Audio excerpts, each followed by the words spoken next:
Friends, chicken 65 இந்த மாதிரி செஞ்சிங்கன்னா ஹோட்டலுக்கு நீ போக மாட்டீங்க. எப்படி செய்யலான்னு வாங்க பார்த்துருவோம். ஹாய் ஃப்ரெண்ட்ஸ், நாங்கள் கடையிலேருந்து சிக்கன் வாங்கிட்டு வந்துட்டோங்க.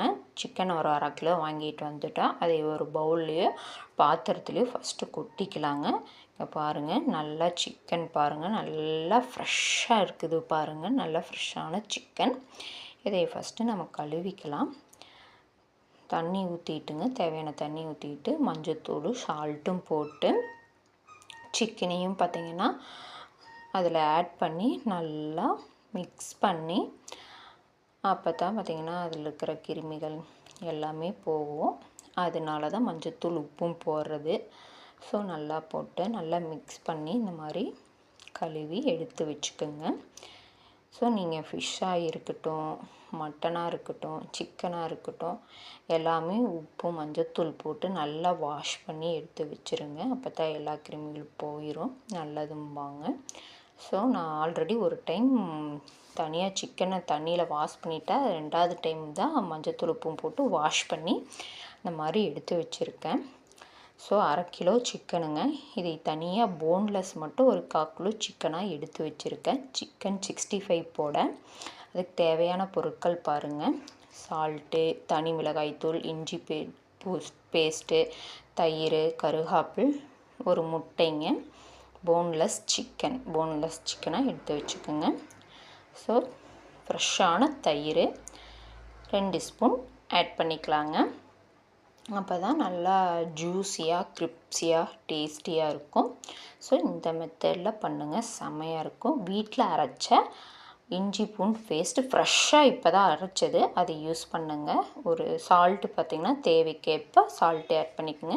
வீட்டில் அரைச்ச தனி மிளகாய் தூளுங்க. ஸோ இது காரமாக இருக்கும், அதனால் நான் பார்த்திங்கன்னா 1 ஸ்பூன் ஆட் பண்ணுறேன். உங்கள் காரத்துக்கேற்ப நீங்கள் ஆட் பண்ணிக்கோங்க. காரம் நல்லா சாப்பிடுவீங்கன்னா 2 ஸ்பூன் ஆட் பண்ணிக்கோங்க.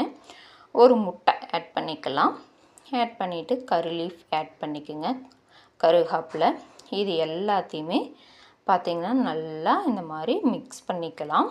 அப்போ தான் நல்லா கலந்தாங்கன்னா தான் நல்லா டேஸ்ட்டாக இருக்கும். இந்த மாதிரி ஒரு விக்ஸோ கரண்டியை வச்சு இந்த மாதிரி நல்லா மிக்ஸ் பண்ணிக்கோங்க. இந்த மாதிரி கலந்து விட்டுக்கிட்டே இருங்க. ஸோ இதுக்கப்புறம் நல்லா கலந்துட்டேன். அதுக்கப்புறம் பார்த்திங்கன்னா கார்ன்ஃப்ளவர் மாவு இல்லைன்னா அரிசி மாவு, நான் எப்போவுமே வீட்டில் அரைச்ச அரிசி மாவு 1 ஸ்பூன் ஆட் பண்ணியிருக்கேன். ஸோ அதையும் ஆட் பண்ணி நல்லா மிக்ஸ் பண்ணி பாருங்கள், நல்லா இந்த மாதிரி நல்லா மிக்ஸ் பண்ணி வச்சுருங்க. ஒரு மூடி போட்டு ஒரு 1 ஹவர் வச்சிடலாங்க ஃப்ரெண்ட்ஸ். இங்கே பாருங்கள், மூடி போட்டு 1 ஹவர் வச்சுருங்க. 1 ஹவருக்கு கழித்து எடுத்து பார்த்தா இப்படி நல்லா மசாலா ஊறி செம்ம ஜூஸியாக இருக்குங்க.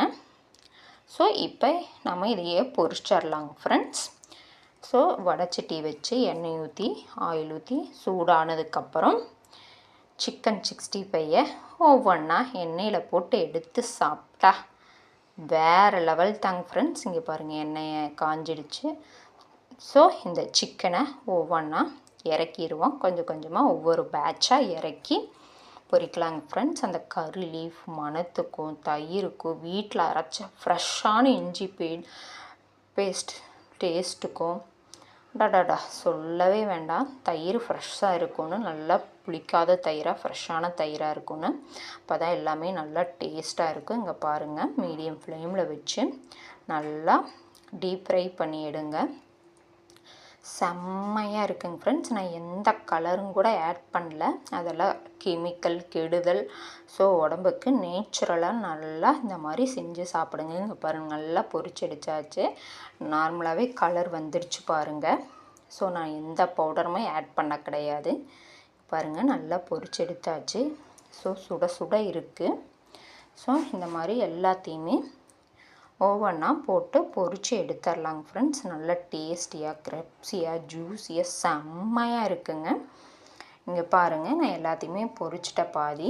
ஸோ அதுக்கு லெமனு சின்ன வெங்காயம் வச்சு சாப்பிட்டோம்னு வச்சுக்கோங்களேன் ஃப்ரெண்ட்ஸ், செம்ம தான், வேறு லெவல் தாங்க ஃப்ரெண்ட்ஸ். நெக்ஸ்ட் பார்த்திங்கன்னா போன்லெஸ் சிக்கன் கிரேவி பண்ணி வச்சுருக்கிறோம். அது மண் சட்டியில் செம்ம டேஸ்ட்டாக இருக்கும். கடையிலிருந்து பிரியாணி கேட்டாங்கன்னா மட்டன் பிரியாணியும் சிக்கன் பிரியாணியும் வாங்கிட்டு வந்தாச்சு. ஏன்னா வந்து எல்லா ஐட்டமும் ஒரே டைமில் அட்டன் டைமில் செய்ய முடியாது. ஸோ கடையில் வேணும்னு கேட்டாங்க. ஸோ கெஸ்ட்டு வந்திருக்காங்களா, அதனால் பார்த்திங்கன்னா அவங்களுக்காக அந்த பிரியாணி கடை நல்லா இருக்குன்னாங்க. நல்லாயிருக்கும் அந்த கடையில் பிரியாணி வாங்கினா. ஸோ அது வேணும்னு கேட்டாங்க. ஸோ அதனால் அவங்களுக்கு மட்டன் பிரியாணியும் சிக்கன் பிரியாணி மட்டும்தாங்க வாங்கிட்டு வந்தோம். வேறு எந்த சைடிஷும் எதுவுமே வாங்கல. அதை வீட்லேயே சிக்கன் 65 பொரிச்சாச்சு. அப்புறம் சிக்கன் கிரேவியும் பண்ணிட்டோம். அப்புறம் ஒயிட் ரைஸும் வச்சாச்சு. ஸோ பிரியாணி மட்டும்தான் கேட்டாங்கன்ட்டு சிக்கன் பிரியாணி வாங்கிட்டு வந்தாச்சு. இது கூட நம்ம வீட்டில் பொரிச்ச சிக்கன் 65 வச்சு சாப்பிட்டோம்னு வச்சுக்கோங்களேன், வேறு லெவல் தாங்க ஃப்ரெண்ட்ஸ். இங்கே பாருங்கள், வீட்டில் பொரிச்ச சிக்கன் 65 இது கூட வச்சு டஃபிங் பண்ணி சாப்பிட்டா பப்பா வேறு லெவல்.